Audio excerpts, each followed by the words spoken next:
బీహార్ రాష్ట్రంలోని ఔరంగాబాద్ సమీపంలో జరిగిన ఘోర రోడ్డు ప్రమాదం నెల్లూరు జిల్లాలో విషాదాన్ని నింపింది. గయా నుంచి వారణాసికి వెళ్తున్న యాత్రికుల బస్సు లారీని ఢీకొనడంతో 3 భక్తులు మృతి చెందగా 15 మంది గాయపడ్డారు. ప్రమాదంలో మృతి చెందిన వారి మృతదేహాలను ప్రత్యేక విమానాల్లో స్వస్థలాలకు తరలించేందుకు ప్రభుత్వం ఏర్పాట్లు చేస్తోంది. గాయపడిన వారికి వైద్య సేవలు అందిస్తున్నామని, బాధిత కుటుంబాలకు అన్ని విధాల అండగా ఉంటామని మంత్రి ఆనం రామనారాయణ రెడ్డి తెలిపారు. ఈ ఘటనపై ముఖ్యమంత్రి చంద్రబాబు నాయుడు వెంటనే స్పందించి సహాయక చర్యలు వేగవంతం చేయాలని అధికారులను ఆదేశించారు. బీహార్ అధికారులతో సమన్వయం చేస్తూ ప్రత్యేక కంట్రోల్ రూమ్ ద్వారా పరిస్థితిని నిరంతరం పర్యవేక్షిస్తున్నట్లు ప్రభుత్వం వెల్లడించింది. మీడియా మిత్రులందరికీ ప్రత్యేకంగా ఇవాళ ధన్యవాదాలు తెలియజేస్తూ, ఈరోజు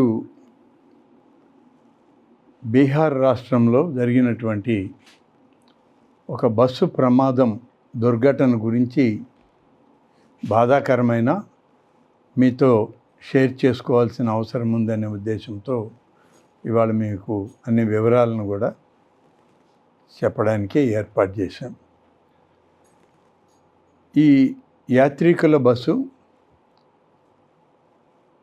సంగం, ఆత్మకూరు మండలాల నుంచి యాత్రికులు బయలుదేరి వారణాసికి వెళ్తూ ఉన్నారు. వారణాసికి వెళ్ళేప్పుడు బీహార్ రాష్ట్రంలో ఔరంగాబాద్కి దగ్గరగా ఒక 7 కిలోమీటర్ల దూరంలో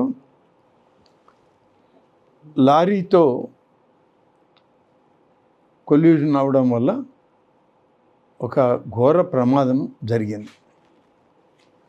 ఈ ఘోర ప్రమాద సంఘటనలో 3 చనిపోయినట్లు,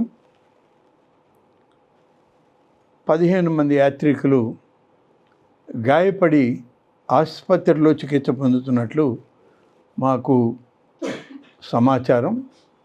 దాదాపుగా పొద్దున 5ంటికే నాకు సమాచారం రావడం జరిగింది. వచ్చిన వెంటనే జిల్లా కలెక్టర్ గారు, నెల్లూరు జిల్లా కలెక్టర్ గారు అయిన హిమాంశు శుక్లా గారికి, ముఖ్యమంత్రి గారి కార్యాలయంలోని ప్రద్యుమ్న్ కుమార్ గారికి, ఆంధ్రప్రదేశ్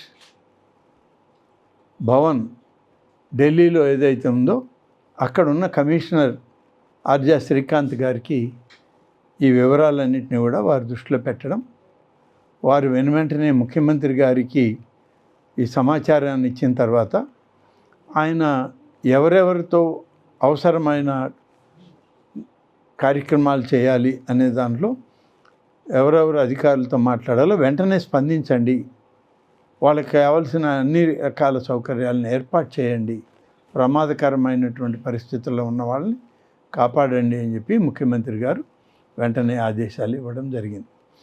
ఆ తర్వాత మన అధికారులు బీహార్ అధికారులతో మాట్లాడడం, బీహార్లో ఉన్నటువంటి మన రాష్ట్రానికి సంబంధించిన తెలుగు అధికారులతో కూడా వెంటనే స్పందించి వాళ్ళకి చెప్పిన వెంటనే వాళ్ళు కూడా దీని మీద స్పందించడం జరిగింది.